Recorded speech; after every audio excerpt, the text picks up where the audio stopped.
Sa modernong panahon ngayon, maraming bagay pa rin ang hindi kayang ipaliwanag ng siyensya.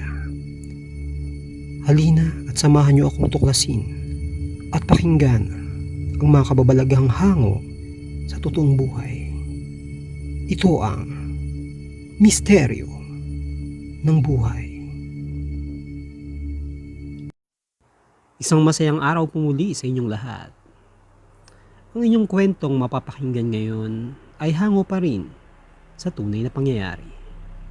At ang kwentong ito ay ibinahagi sa akin ng aking Lola Basyon.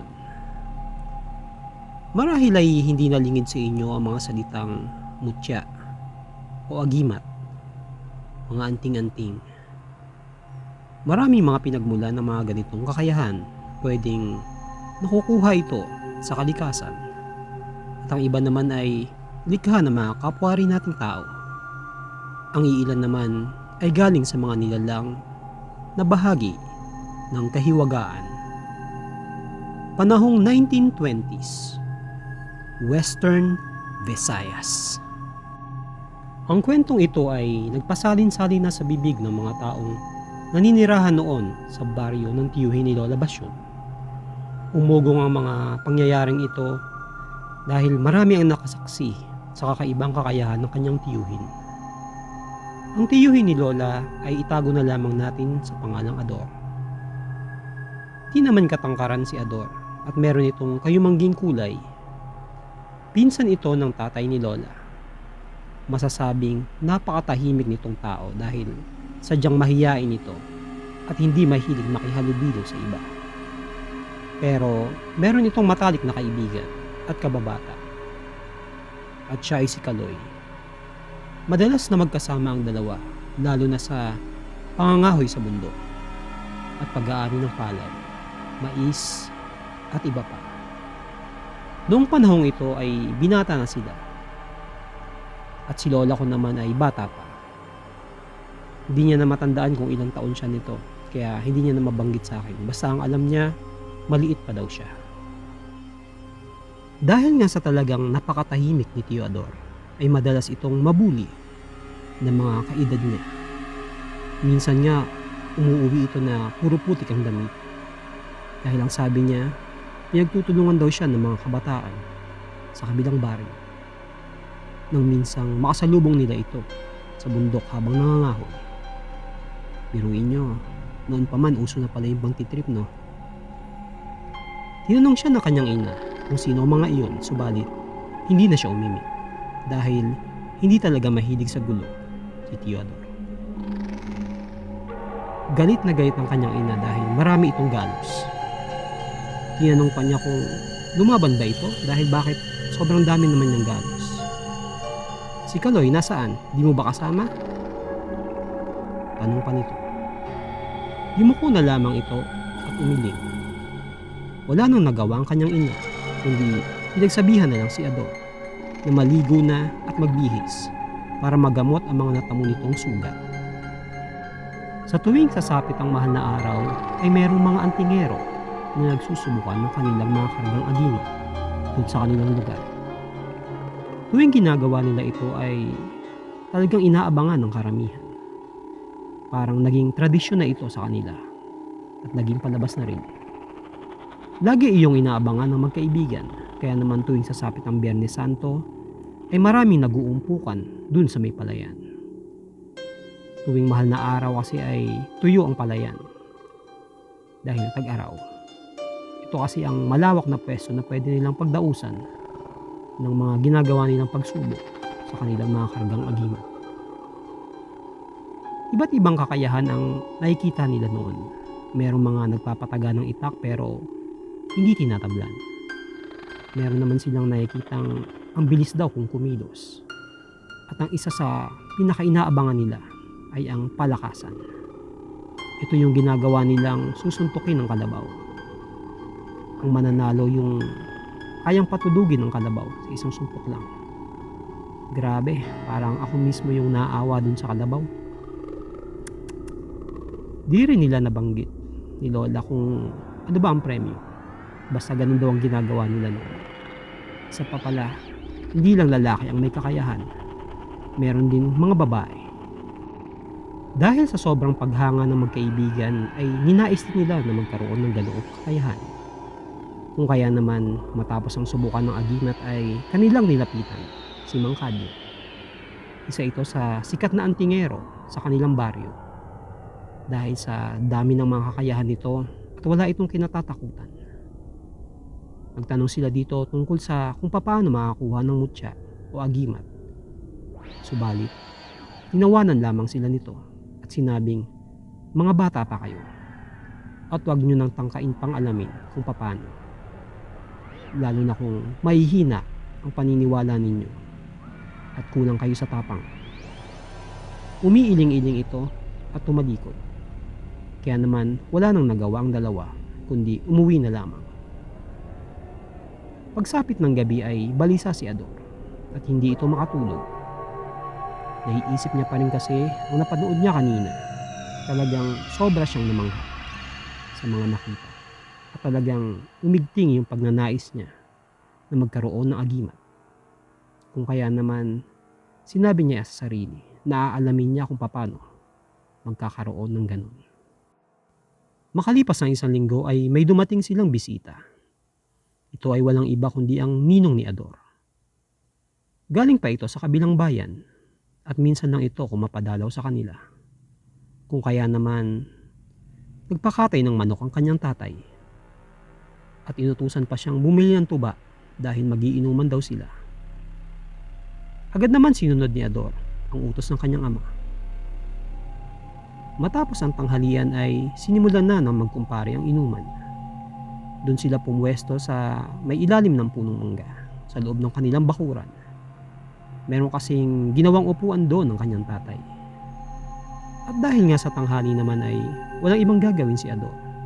Kaya naman naisipan nitong pumanhik sa kanilang kwarto para matulog.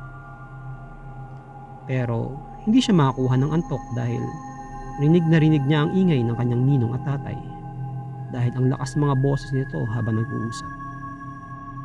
Napukaw ang interes ni Ador nang marinig niya ang pinag-uusapan ng mga ito. Ito yung nangyaring tagisan ng kakayahan noong nakaraang linggo. Bumida ng husto ang kanyang ninong at ang sabi, kaya niya rin daw na magkaroon ng ganon kapag ginusto niya. Nagtanong naman ang tatay ni Ador kung bakit. Marunong ka ba kung paano magkaroon ng ganon? Sumagot naman ito na may pagyayabang at sinabing, oo naman, napakadali lang nun. Ganito lang yan. Tuwing sasapit ang Biyernes Santo, maghanap ka ng saging na mayroong puso dun sa lugar na hindi matao. Magdala ka ng itak at pahiran mo ng langis ang buong mong katawan. Saktong pagpatak ng Biyernes Santo, mga 12:00, ating gabi mismo, tapyasin mo yung dulo ng puso at doon ay papatak ang mutya ng saging. Saluhin mo yun, pero kailangan bibig lang gagamitin mo. Walang ibang pwedeng gamitin. Pero syempre ihanda mo rin sarili mo dahil sa mga kapahamakan na pwede mong harapin. Dahil sa pagkakataong yun, hindi lang ikaw ang may gustong kunin ng mutya. Maraming nag-aabang, lalo na yung mga nilalang na hindi natin kauri. Maraming iba't ibang nilalang ang gusto rin makuha yun. Kaya mapapalabang ka talaga ng gusto. Kaya dapat malakas ang loob mo at matapang ka. Madali lang yun kasi 3 gabi lang naman yung kailangan mong bunuin para proteksyonan ng mutya kapag nakuha mo yun. Kapag nalagpasan mo yung 3 gabi na hindi yun maagaw sa'yo, magiging iyo na yun habang buhay. Dahil sa narinig ay biglang bumangon si Ador at inisip ang mga narinig mula sa ninong. Inandaan niya ang bawat detalye nito at sinabi na gagawin niya iyon pagsapit ng Biyernes Santo. Napangiti ito at natuwa dahil sa mga nalaman. Bumuo si Ador ng plano base sa detalyeng kanyang nalaman. Kung kaya naman, pinaghandaan niya talaga ito. Mabilis na lumipas ang mga araw, mga buwan, at sumapit na ang sumunod na taon. At muli, mahal na araw ulit. Lunes Santo pa lamang ay hinanda na ni Ador ang kanyang mga gagamitin at ang kanyang sarili. Lagi itong natutulog tuwing hapon para sanayin ang sarili sa pagpupuyat. Nagtataka naman ang kanyang mga magulang dahil sa ikinikilos ng kanilang anak pero hinayaan na lang nila ito. Tuwing umaakyat sa bundok si Ador at Kaloy ay naghahanap ito ng puno ng saging na mayroong puso.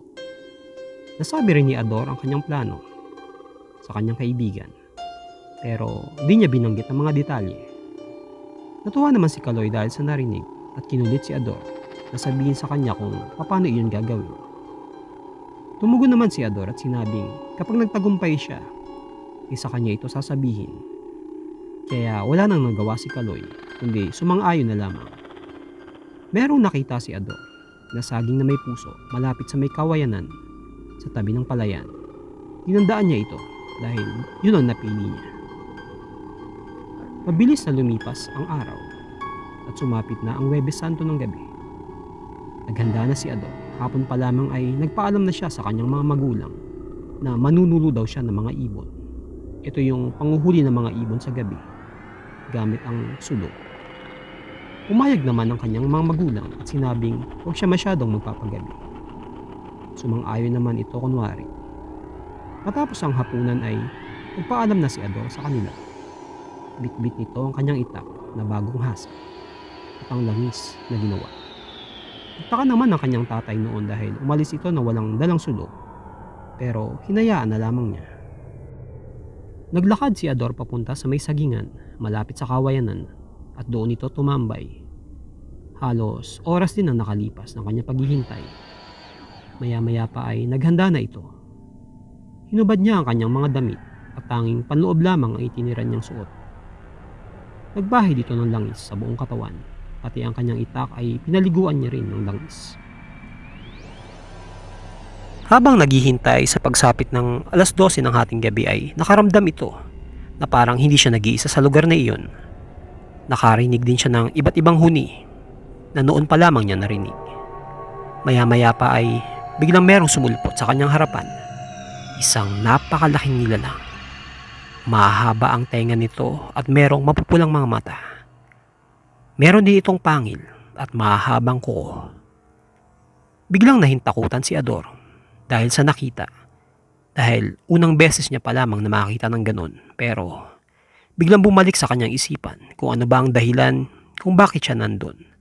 Kaya naman tinapangan niya ang kanyang sarili at sinabi na dapat siyang magtagumpay. Sari-saring nilalang ang biglang nagsisulputan kung saan-saan galing. Mga hindi maipaliwanag na itsura at talagang nakakatakot daw, sabi ni Lola. Mga maligno, kapre, tayho, uko, basta marami pang iba na hindi alam ni Lola kung ano yung tawag. Umaangil ang mga ito at talagang anumang oras ay handang sumugod sa kanya. Hindi naman nagpatinag si Ador, kaya naman mas lalo niya pang hinigpitan ang pagkakahawak sa kanyang itak. Ilang minuto lang ay sasapit na ang hating gabi. Pagpatak na eksaktong hating gabi ay agad na tinapyas ni Ador ang dulo ng puso ng saging. Biglang merong pumatak na isang kulay pula na katas mula rito. Alam niyo yung patak ng tubig na paisa-isa? Parang ganon. Pero kulay pula ito. Sinalo ito ng bibig ni Ador.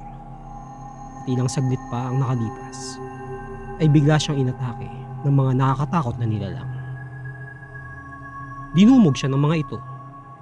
Pero tumalsik ang mga ito nang nagpumiglas siya. Nagulat siya sa kanyang nagawa. Naramdaman niya sa sarili na parang ang lakas-lakas niya at napakagaan. Pinagtataga niya lahat ng mga nilalang na lumalapit sa kanya. Ang bilis ng kanyang pagkilos at tigi-isang suntok lang ang binibigay niya sa bawat pag-atake ng mga ito.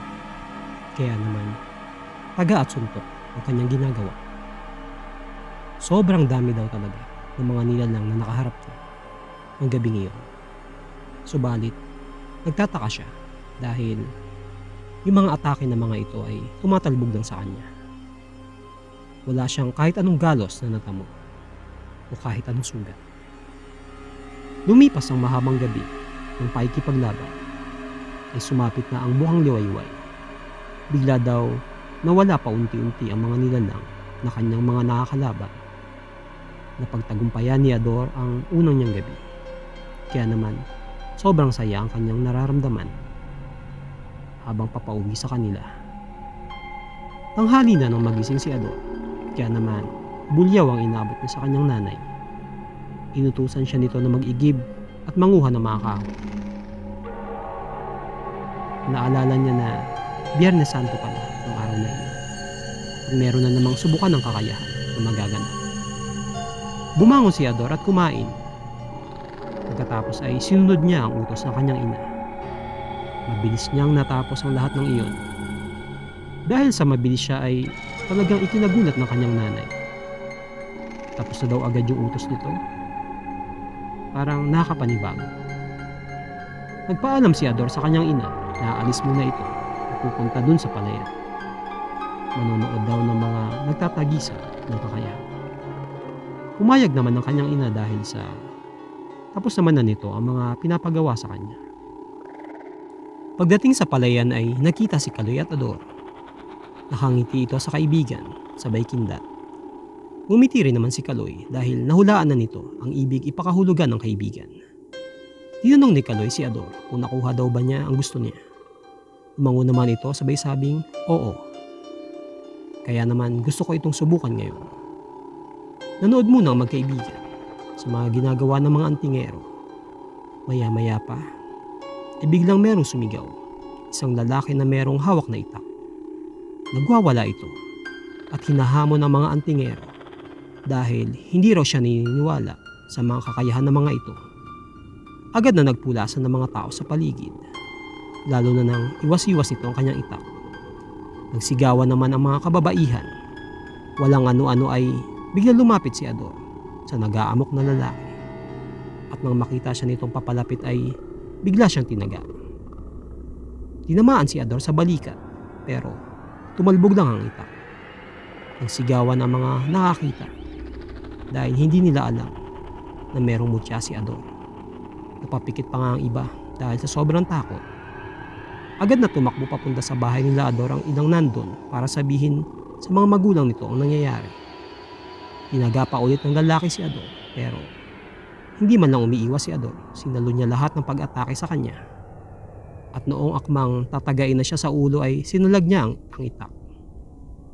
Lahat ng mga taong andon ay talagang namangha sa nakita. Dahil hindi nila akalain na ang kilala nilang taong tahimik at duwag ay siya mismong humaharap dun sa nag-aamok na lalaki. Ilang sandali pa ay dumating na ang mga magulang ni Ador. Nakita nila kung paano pinaglaruan ni Ador ang nag-aamok na lalaki. Nang maagaw ni Ador ang itak ay agad na tumakbo ang lalaki at sumigaw na, "Babalikan kita. Manda ka sa akin." Sumagot naman si Ador at sinabi, "Sige lang, andito lang naman ako, hihintayin kita." Nagpalakpakan ng mga tao na nakasaksi ng mga pangyayari. Maging ang mga antingero ay humanga kay Ador. Nilapitan siya ng mga ito at binati. Dahil kakaibang tapang daw ang kanyang ipinakita. At kabilang na ito sa kanila. Lumapit naman ang mga magulang ni Ador sa kanya. Ganon din si Kaloy. Agad na inusisa ng ina nito kung meron ba itong galos o sugat. Pero wala itong nakita. Napayakap ito sa anak dahil sa takot sa kanyang mga nasaksihan. Niyakag na sila ng kanyang tatay para umuwi na. Sumama naman si Kaloy sa kanila. Pagdating sa kanilang bahay ay ikinuwento ni Ador ang lahat sa kanyang mga magulang at kaibigan. Nga pala, di ko pa naisasama dito sa kwento yung mga kapatid ni Ador kasi wala rin naman binanggit si Lola pero may mga kapatid daw na si Ador. Nag-alala naman ang mga magulang ni Ador dahil sa kanyang sinabi. Pero sinabi niyang huwag silang mag-alala dahil kaya niya raw ipagtanggol ang sarili. Mabilis na kumalat sa lugar ni Lola ang nangyari. Naging paksa ng bulong-bulungan nila si Ador. Sumapit ang ikalawang gabi ng pagsubok. Muling nagpaalam si Ador sa kanyang mga magulang. Ngunit sa pagkakataong ito ay alam na nila ang totoo. Tulad ng unang gabi, ay ganun pa rin ang ginawa ni Ador. Nagpahay dito ng langis sa buong katawan. Pati ang itak ay binuhusan niya rin. Matinding sagupaan ang kanyang dinanas ng gabing iyon. mas matindi pa kesa sa unang gabi. Dahil meron na siyang mga nakaharap na mga aswang. Umabot pa nga sa mga kabahayan ng habulan nila. Ang mga kakaibang nila lang na yun, pati mga aswang. Subalit, dahil nga sa angking mutya ni Ador ay walang sino man ang kayang tumapat sa kanyang bilis at lakas. Naging matagumpay muli ang kanyang ikalawang gabi. Pagsapit ng bukang liwayway ay umuwi na ulit ito sa kanila. Tulad ng dapat asahan ay tanghali na ulit siya nagising. Pero noong pagkakataong yun, wala nang sermon. Inutusan ulit siya ng kanyang ina ng mga kung ano-anong mga gawain. Mabilis niya lahat iyon natapos. Sumapit ang hapon ay dumating si Kaloy sa kanila. Usap-usapan daw sa kanila ang baryo yung mga ingay nung nakaraang gabi. Meron daw silang narinig na parang may nag-aaway at naghahabulan sa paligid. Pero walang naglakas ng loob na lumabas. Nagtanong si Kaloy kay Ador kung alam daw ba niya ito. Ngumiti lang si Ador sa kanya at sinabing, oo, dahil siya raw yun na nakikipaglaban sa iba't ibang uri ng nilalang.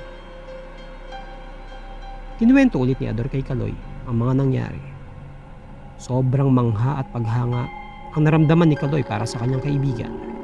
Mabilis na lumipas ang mga oras at sumapit na ang ikatlong gabi. Ito na yung huling gabi ng pagprotekta ni Ador sa kanyang mutya. Agad na naghanda ulit si Ador at nagpaalam sa kanyang mga magulang.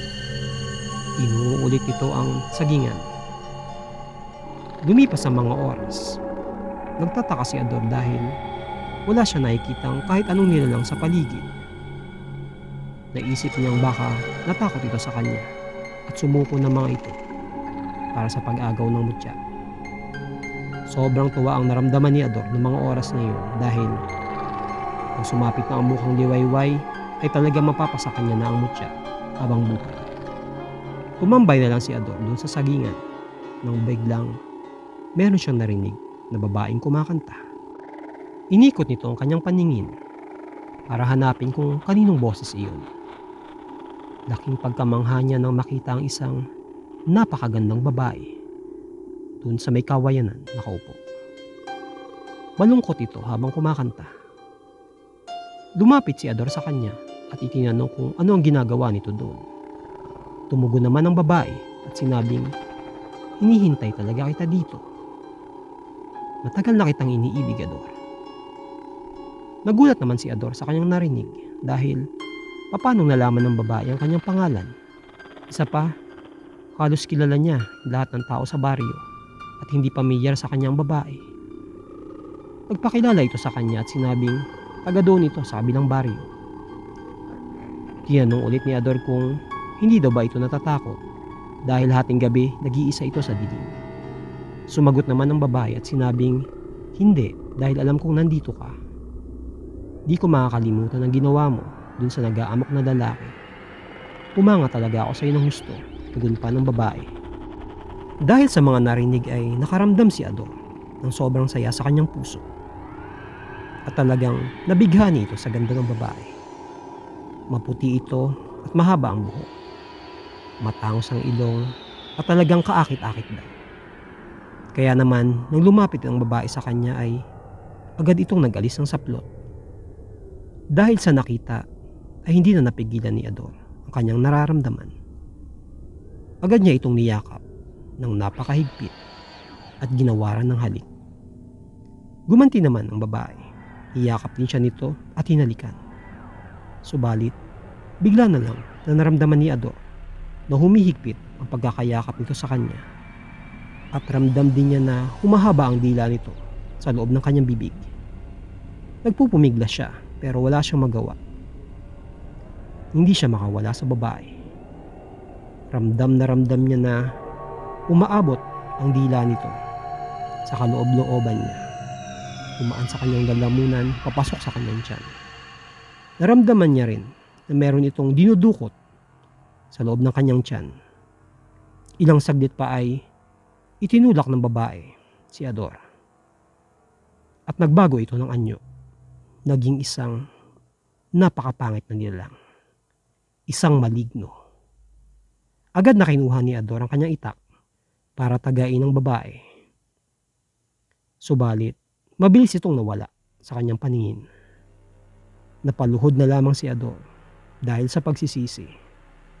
Dahil nalinlang siya ng nilalang na iyon at naagaw sa kanya ang kanyang mutya na iniingatan. At dyan po nagtatapos ang kwentong tampok sa araw na ito. Maraming salamat po sa pakikinig. Comment ko lang sa kwento. Actually, sobra akong nangihinayang dun sa pinaghirapan niyang mutya. Kasi, biruin mo, ang dami mo ng pinagdaanan. Isang babae lang pala yung makakaagaw nito sa'yo. Natukso ka. Wow. Talagang kahinaan ng lalaki ang babae. Wala akong masabi. Pero, share ko lang din guys. Nakakatuwa lang din. Nung narinig ko kasi itong kwento na to, natatawa kayo sa akin kasi ginawa ko rin to sa totoo lang. Pero hindi ako nagtagumpay. Hindi ko rin naranasan yung mga ganung nakakatakot. Tingin ko kasi mali ako ng ginawa. Hindi ko sinunod yung pattern. Yun lang. Maraming salamat. Keep safe everyone at God bless. Bago po tayo tuluyang magtapos ay inaanyayahan ko po kayong lahat magpadala ng inyong mga nakakatakot na karanasan para po mailahad natin sa aking channel. Sa ibaba po ng video ay makikita nyo ang aking email address. Maraming salamat po sa inyong lahat. Hanggang sa muli.